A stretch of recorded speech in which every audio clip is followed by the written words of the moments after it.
Doon sa may ano. Tapos ang problema pa niya, mag-wide din pa daw yung kalsada. Hindi nang kukulit yung mga pumunta.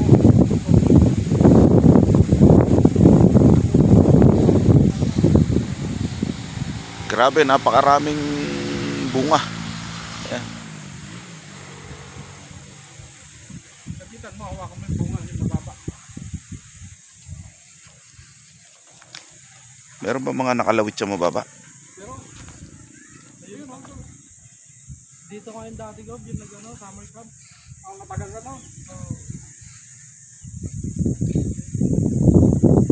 Mababa pa kayo.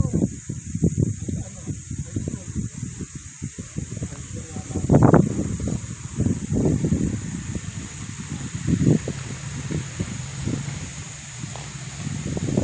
Oh, ito yung sinasabi ni Gob na hindi daw namumunga yung kanyang mga mangga rito at wala siya napapakinabangan. Ngayon, napakaraming bunga.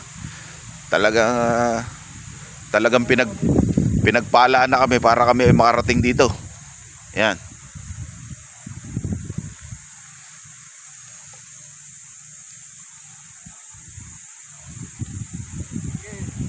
lumapit ka doon sa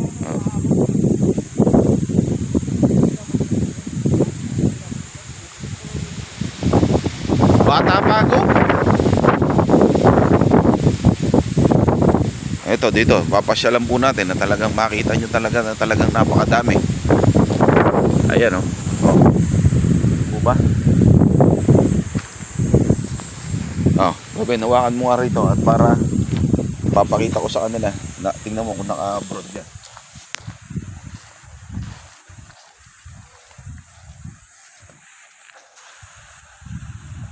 Lapit mo na konti dito, bro. Lapit ka rito.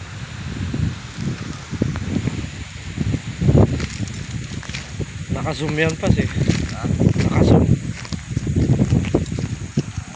Nadali na ng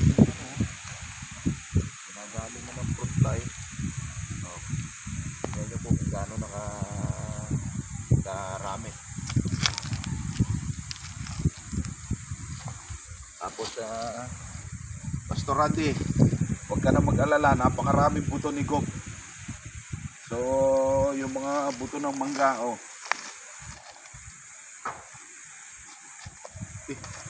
Oh, parang hinog talaga to.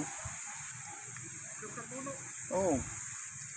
May tama lang na konti. Amoy matamis pa pas. Matamis yun. Napakarami nating buto na ipupunla. Pastor Randy, oh. Hinog na nga, oh. Oh, ito naman hilaw. Pero maniba na. So, lahat itong mga ito, iipunin natin yan sa susunod. At ating ipupunla. Hayaan muna natin dito, hulog muna natin. So, ganito po talaga kayaman yung aming governor. Hanggang doon po, alas, ano mo. Hanggang doon sa mga natatanaw nyo po na bundok, kanya pa ho yan lahat. Ganun, ganun. Focus mo. Ayan, yun po yung aming ano. Yun po yung may-ari dyan.